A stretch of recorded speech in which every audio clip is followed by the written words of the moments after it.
Let me ask you something that will hurt your brain for the rest of your life. Why the hell does this little green piece of cotton linen paper in my hand have any value at all? The paper itself costs maybe half a cent to print. The ink is cheaper than the stuff you spill on your shirt at a bar. Yet, when the US Treasury slaps a 100 on it and Benjamin Franklin's face starts judging you, suddenly the entire planet agrees it's worth $100. You can walk into any store in any country, hand this over, and walk out with groceries, an iPhone, or a plane ticket. How did we all collectively lose our minds and agree that a rectangle of cloth is money? That, my friend, is the greatest magic trick in human history, and today I'm exposing every single layer of the illusion.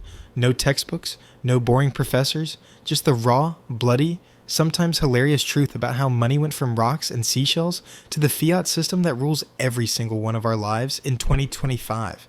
Let's start at the very beginning, because if you don't understand where money came from, you'll never understand why you're a slave to it right now. 10,000 years ago, nobody had money. Zero. Nada. You wanted something? You bartered. I've got 3 chickens. You've got a goat. Let's make a deal. Sounds romantic until you realize the nightmare it actually was. Imagine you're a fisherman with a boat full of fish. You want a new pair of sandals. You row to the sandal guy. He says, "Dude, I'm allergic to fish and my wife just cooked tuna for a month. Try again tomorrow." You row to the next village. Same story. By the time you find someone who wants fish, half your catch has rotted, you stink, and you still don't have sandals. This is called the double coincidence of wants problem, and it made life an absolute pain in the ass. So humans, being the clever apes we are, started picking objects that almost everybody wanted. Seashells, cowrie shells specifically, became one of the first global currencies. They were pretty, rare enough, durable, and impossible to counterfeit if you lived 1,000 miles from the ocean. In parts of Africa, India, and Asia, you literally bought and sold human beings with bags of shells. Fast forward a couple thousand years, and European colonizers were shipping literal tons of cowrie shells to West Africa to buy slaves because the locals valued shells more than gold. Let that sink in. At one point in history, a shiny seashell was worth more than the yellow metal we now kill each other over. But shells had a problem. They were still too abundant near beaches. Find the right coastline and you could harvest a fortune in a weekend. Inflation hit ancient shell economies exactly the same way printing money hits us today. Too many shells. Price of everything skyrockets. Your shell money turns into wallpaper. So we moved to rarer commodities. Salt, hence the word salary. Roman soldiers were sometimes paid in salt, cattle, the Latin word for money. Pecunia comes from pecus, meaning cattle. Tobacco, giant stone discs on the island of Yap that weighed tons and nobody ever moved. All of these were commodity money, money that has intrinsic value because you can eat it, wear it, smoke it, or show off to your neighbors. Then around 600 BC, some genius in the kingdom of Lydia, modern-day Turkey, said, "Screw carrying cows. Let's melt gold and silver into small standardized coins with the king's face stamped on them so nobody can shave the edges." Boom. First metal coins. Durable, divisible, portable, rare, and impossible to fake without getting your head chopped off. Within a few centuries, Persia, Greece, Rome, China, India, everybody was using metal coins. Pirates buried them, kings hoarded them, and empires rose and fell based on who controlled the gold and silver mines. But gold is heavy. Really heavy. Try walking around with 10 kilograms of gold coins to buy a house. Your back will file a complaint. So merchants started leaving their gold with goldsmiths who had giant vaults. The goldsmith gave you a paper receipt. This note is good for 100 ounces of gold. Come back any time. You go to the market with the paper. The seller trusts the goldsmith, so he takes the paper. Eventually, people realized, why carry the gold at all? Just trade the receipts. Congratulations. You just invented paper money backed by gold. The Chinese Song dynasty figured this out in the 11th century, and Europe caught up in the 1600s with banks like the Bank of Amsterdam, and later the Bank of England issuing notes redeemable in gold or silver. The system is called the gold standard, and for a couple hundred years, it was the global operating system for money. Every major currency, the dollar, pound, franc, mark, was tied to a fixed amount of gold in a vault. If you had a $20 bill in 1900, you could literally walk into a bank and exchange it for $20 worth of gold coins. Money had intrinsic value because it was a claim check on a real asset. And then humanity did what humanity always does. We went to war and blew the whole thing up. World War I hit in 1914. Every country needed to buy guns, tanks, planes, and millions of bullets. Problem? There wasn't enough gold in the world to pay for a total war. Solution? Every single country quietly suspended the gold standard, cranked up the printing presses, and flooded their economies with paper money that was no longer fully backed by gold. Prices doubled, tripled, quadrupled. German housewives burned stacks of marks for heat because it was cheaper than firewood. The first great Fiat experiment happened by accident during wartime, and it was ugly. After the war, countries tried to go back on gold, but the damage was done. Then the Great Depression hit, then World War II hit even harder. Same story. Print, print, print. By 1944, the world was exhausted. Europe was in ruins, gold had flowed to America during the wars, and the US suddenly owned about 70% of all the monetary gold on planet Earth.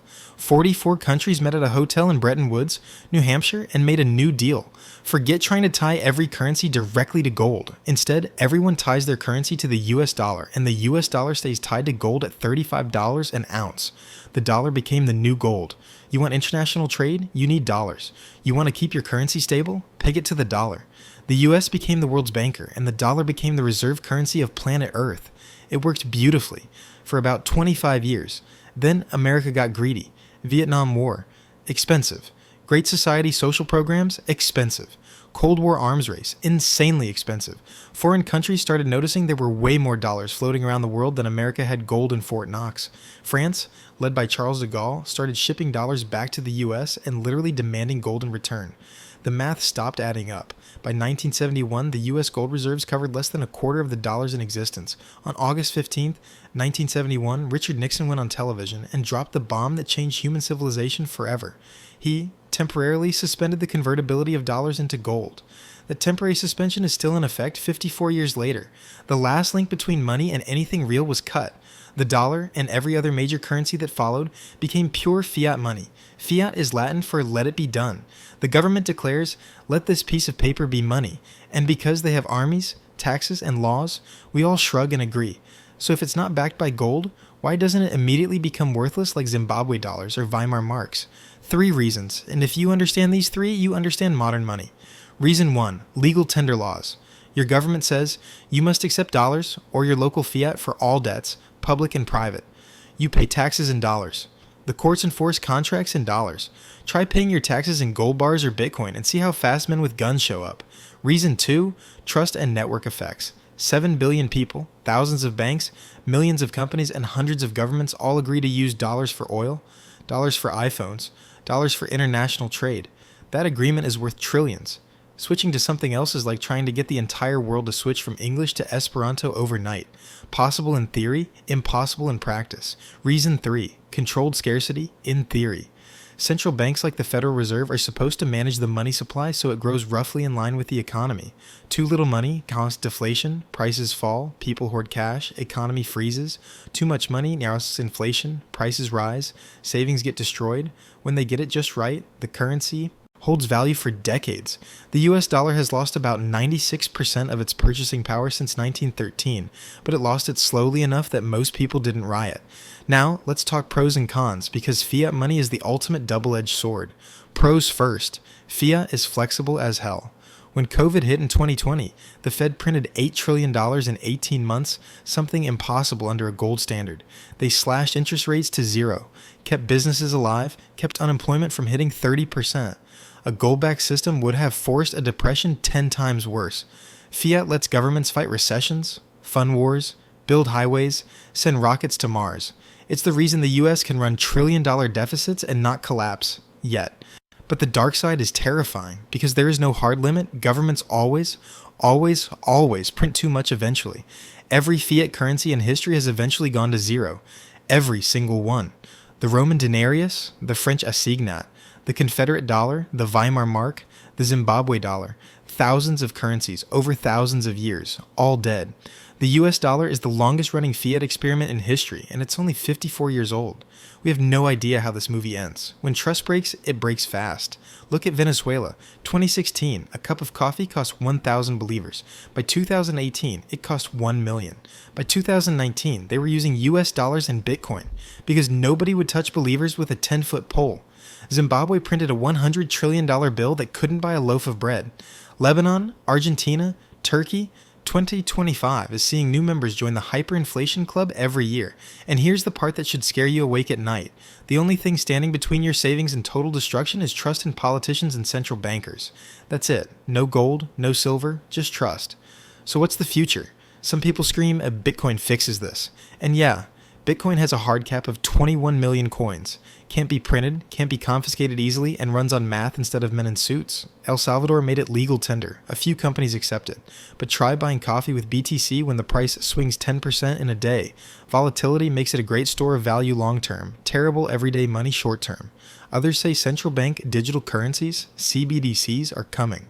Programmable money where the government can see every transaction, expire your money if you don't spend it, or freeze your account if you post the wrong meme.